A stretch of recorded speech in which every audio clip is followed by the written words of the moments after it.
એક રસ બધું થઈ જાય ને જ ભાવે છે. અને આપણો રંજનભાઈ આવી રીતે જ કરતો હતો.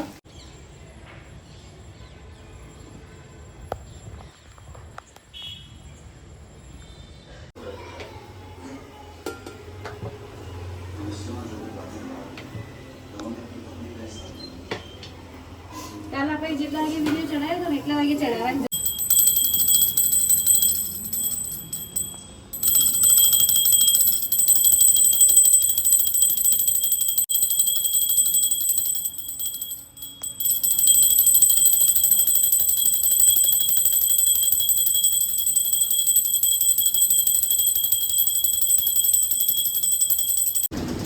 જય Shri Krishna, Radhe Radhe, good morning. I hope કે તમે બધા મજામાં જ હશો. તો થઈ ગયા છે સવારના 9:30, પણ લિટરલી લાઇટ ચાલુ કરવી પડે છે. હું તમને બતાવું કે કેટલું અંધારીને આવ્યું છે ને વરસાદ ચાલુ છે. પણ જોઈ શકો છો કે કેટલો ફાસ્ટ વરસાદ બી આવે છે. વરસાદના લીધે કેવું મસ્ત ગ્રીનરી થઈ ગયું છે. કેમ લીલી ચાદર પથરાઈ ગઈ હોય ને એવું તો મમ્મી ચા કાઢે છે. ચલો આપણે હવે ચા પી લઈએ. અને મમ્મી, હા, જય Shri Krishna, good morning. Very good morning, જય શ્રી કૃષ્ણ. તો મમ્મી અહીંયા લઈને આવી ગયા છે પૂરી અને ચા. તો હવે ચા નાસ્તો કરવાનો છે. તો મમ્મી, કાલે તમે પેલું રીલમાં જોઈને કહેતા હતા ને કે વાક્ય તમારે કેવું છે બધાને, હા, તો એ કોને બધાને? તો કાલે હું રીલ જોતી હતી, એમાં એક વસ્તુ વાક્ય લખેલું હોય હતું, મને બહુ જ ગમી ગયું હતું કે ક્યારેક ન્યાયાધીશનો ન્યાય ખોટો પડી શકે, પણ મારા દ્વારકાધીશનો ન્યાય કોઈ દિવસ ખોટો પડી શકે નહીં. હા, કહેવાનો મતલબ એ જ છે કે માણસ કોઈની બીકથી પણ ખોટું બોલી શકે, ખોટો ન્યાય આપી શકે, પણ ભગવાનને તો કોઈની બીક હોય જ નહીં. ભગવાન તો અંતર્યામી હોય. ભગવાન તો અંતર્યામી છે, એટલે એને તો કોઈ પ્રૂફની બી જરૂર નથી. ભગવાન બધું જાણે જ છે. એટલે અમુક વખતે કેવું થાય છે કે આપણે ગમે એટલા સારા કર્મો કરતા હોઈએ છીએ, પણ કેવું થાય એનું આપણને જે મળવું જોઈએ એ મળતા વાર લાગતી હોય છે. પણ નિરાશ નહીં થવાનું, ભગવાન ઉપર આપણે રાખવાની ભગવાન આસ્થા, પર વિશ્વાસ રાખવાનો. કે નથી પેલી કહેવત કે ભગવાનના ઘેર દેશ પણ અંધેર નહીં. તમને ન્યાય તો મળી જ જાય. ટાઈમ થાય થોડો, પણ ન્યાય મળી જાય. સરસ. તો ચલો હવે આપણે ચા નાસ્તો કરી દઈએ. હા, ચલો ચા પીવા. આજે છે નાગપાંચમ અને રાંધણ છઠ બે ભેગું, તો અત્યારે ખાલી બનાવવાનું છે રોટલી ને શાક. તો મેં ગવાર સમારીને મૂક્યો છે ને આપણે વઘાર કરી દીધો છે. તો હવે આપણે શાક કરી દઈએ. તો હવે આપણે તેલમાં 2 દાણા રૈના નાખી દઈશું. એ તતરી જાય એટલે આપણે એમાં હિંગ નાખીશું.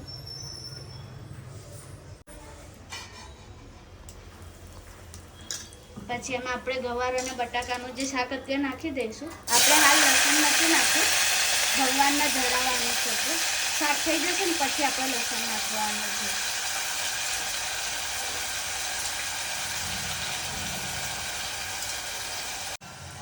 હવે આપણે એમાં મરચું,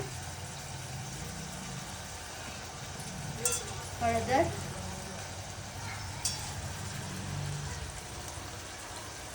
અને થોડું ધાણા જીરું,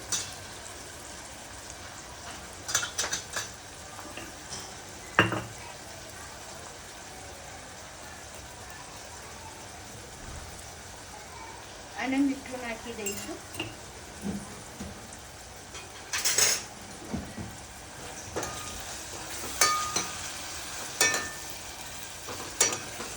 અને આ થોડું પાણી નાખીને હવે આપણે 3 થી 4 સીટી થવા દઈશું. થઈ જાય પછી આપણે ભગવાનનું કાઢીને પછી લસણ વાટીને આપણે એમાં અંદર એડ કરી દઈશું. મમ્મી, કેવી રીતે કરવાની છે તો કુલેર? કુલેર પહેલા તો જો ગોળ સમારીને મૂકી દીધો છે, હા, અને બાજીનો લોટે ચાળીને મૂકી દીધો છે, હા, અને ઘી લઈ લીધું છે, બરાબર. હા. હવે પહેલા ઘી ગોળ બે આપણે મિક્સ કરી દેવાનું હાથેથી ચોળીને, કારણ કે આમાં જો કુલેરમાં પછી ગોળના ટુકડા આવે ને તો પછી ખાવાની મજા નહીં આવતી. એટલે ગોળ સમારીને જ લેવાનું. એટલે પહેલા ઘી અને ગોળ બે મિક્સ કરી દેવાનું, બરાબર. હા. એટલે પહેલા અંદર આપણે ઘી નાખીશું.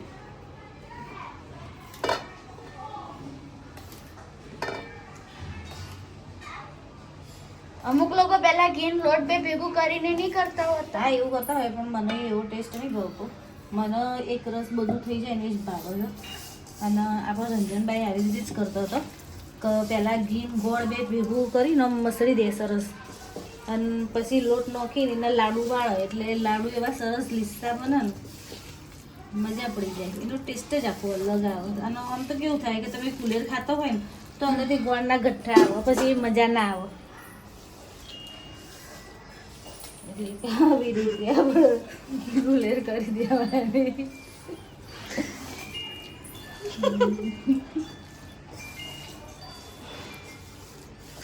થોડી વાર લાગશે. ગોળ બે મિક્સ થઈ ગયું છે. હવે આપણે એની અંદર લોટ નાખીને મિક્સ સરસ કરી દઈશું. એટલે તમે આ બાજરીનો લોટ બી ચાળી લીધો? હા, એ તો ચાળવું જ પડે ને. આપણે તૈયાર લોટ લાવીએ કે ઘેર દળ્યો હોય, પણ એક વખત ચાળવું તો પડે જ. ચાળ્યા વગર કોઈ બી લોટ હોય, રોટલીનો હોય કે રોટલાનો લોટ હોય, ચાળીને જ લેવાનો. કારણ કે ગમે આપણે ઘેર ઘંટીમાં દળી હોય ને તો એ અમુક તો આખો દાણો અંદર આવી જ જાય છે, એટલે ચાળીને જ લેવાનું. બાકી આજે સાંજે રાંધણ છટશે તો આપણે શું બનાવવાનું? આજે રાંધણ શાક છે, આજે તો શું બનાવીશું? મેથીનો ઢેબરો તો બનાવવાનો ફાઇનલ જ છે. એ તો આપણને બધાને ભાવ જ છે. એમાં તો આપણી સ્પેશિયાલિટી મેથીનો ઢેબરો બનાવવાની. તો આજે અમારે હજુ નાગપંચમ ઉજવાય છે, પણ અમારા સોસાયટીમાં લોકોના ઘેર આજે મેથીનો ઢેબરો થવા માંડે છે. એની સ્મેલ આવે છે. આજે નાગપંચમ રાખી છે, તો આજે અમે નાગપંચમ કરીશું. હજી 5 વાગ્યા પછી થશે પ્રદર્શન. હજી નોંધવાનું નહીં શું થશે.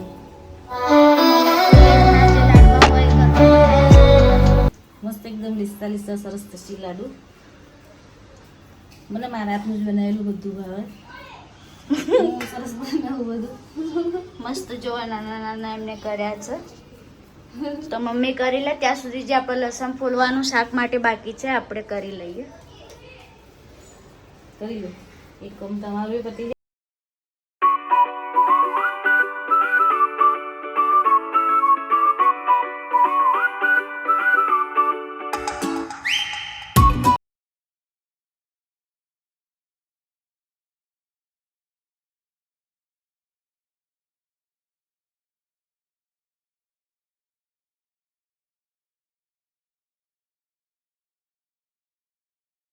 અમે જઈ રહ્યા હતા નાગપંચમીની પૂજા કરવા માટે, તો મમ્મીએ ડીશ રેડી કરી દીધી છે, તો હું તમને બતાવી દઉં. તો અહીંયા મમ્મીએ ડીશમાં લીધી હતી રાત્રે પલાળેલી પીળી દાળ અને બાજરી, દૂધ, કુલેરનો લાડવો, કંકુ, દીવો અને અગરબત્તી. અને મમ્મીએ અહીંયા ઘરે જ પૂજા કરી હતી, મંદિરે અહીંયા કરવા નહોતી દીધી.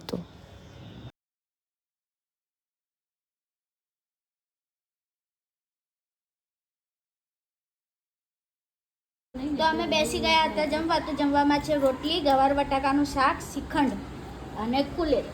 તો મમ્મી કેવું લાગે જમવાનું? જમવાનું હું ચાખું ને પછી કહું. હો, પહેલાં હું ચાખી લઉં. પપ્પા તમને? ટેસ્ટી એકદમ મસ્ત. એકદમ ફૂલ ટેસ્ટી. મમ્મી?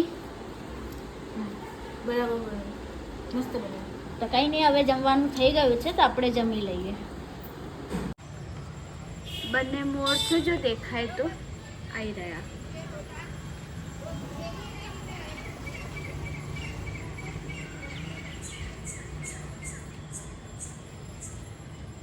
તો રાંધણ છટની તૈયારી થઈ ગઈ છે. તો મમ્મી અહીંયા સમારી રહ્યા છે મેથી. અહીંયા ચોખા પલાળીને મૂક્યા છે ગેસ માટે. ચા પી લીધી છે ચા નાસ્તો થઈ ગયો. અને કંકોડાનું શાક કરવાનું છે. મરચાં વઘારવાનું. વધારે નહીં કરવાનું, અમે મીન 3 જણા જ છીએ ને તો. બસ પછી બહુ નહીં બનાવતા અમે. પછી પડ્યું રહે બધું. બીજા દિવસે પછી ગોકળાટમ હોય એટલે આ તો ખાવાનું હોય ને. બીજા દિવસે તો ફરાળ બનાવવાનું હોય એટલે બધું માપે માપે બનાવીએ. હા, તો આપણે મેથીના ઢેબરાનો લોટ બાંધી દઈએ. તો મમ્મી એમાં મને બાજરીનો લોટ અને ઘઉંનો લોટ બે મિક્સ કરી આપ્યું છે. એની અંદર આપણે નાખી દીધું મોણ, પછી આપણે નાખ્યો અજમો હાથમાં મસળીને, થોડા તલ,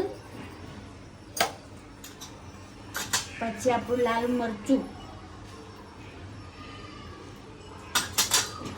ધાણા જીરું આપણે થોડુંક જ નાખીએ છીએ. હળદર,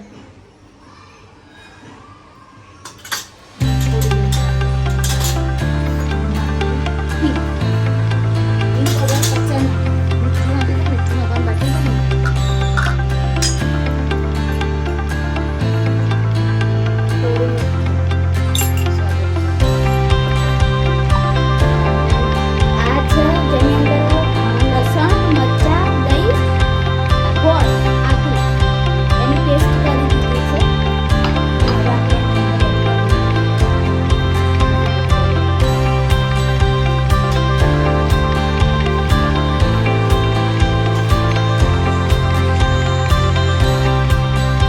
તો અહીંયા મેં કોથમીર અને મેથીની ભાજી જે મમ્મીએ વોશ કરીને રાખી હતી એ મેં એડ કરી દીધી હતી.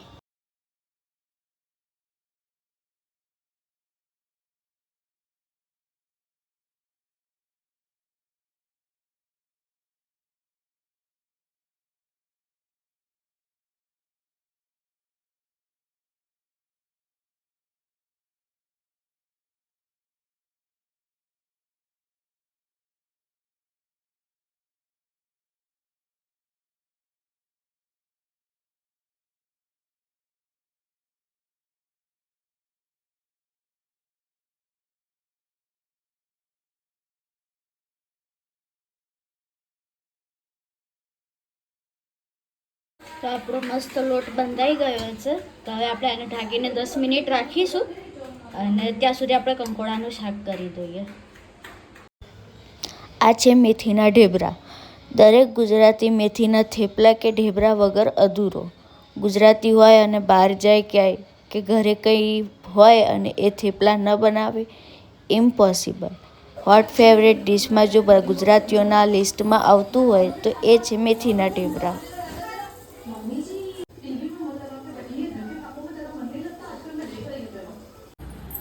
તો અહીંયા રેડી થઈ ગઈ છે ગેસ, લીલા મરચાં, કંકોડાનું શાક અને ઢેબરા જે મેં તમને પહેલાં બતાવ્યા હતા એ. તો થઈ ગયા છે 11:30 અને આજે નાગપાંચમ અને રાંધણ છઠ બંને ભેગું કર્યું છે. તો દિવસ આજે આખો દિવસ એમાં જ કાઢ્યો છે. જમવાનું વધારે નહીં બનાવ્યું પણ ટાઈમ એમાં કાઢ્યો છે. તો જો તમને અમારો વિડીયો ગમ્યો હોય તો લાઈક, તમારા ફ્રેન્ડ્સ અને ફેમિલી સાથે શેર અને અમારી ચેનલને સબસ્ક્રાઈબ કરવાનું ના ભૂલતા. મળીએ કાલે નવા વિડીયો સાથે. ત્યાં સુધી જય શ્રી કૃષ્ણ.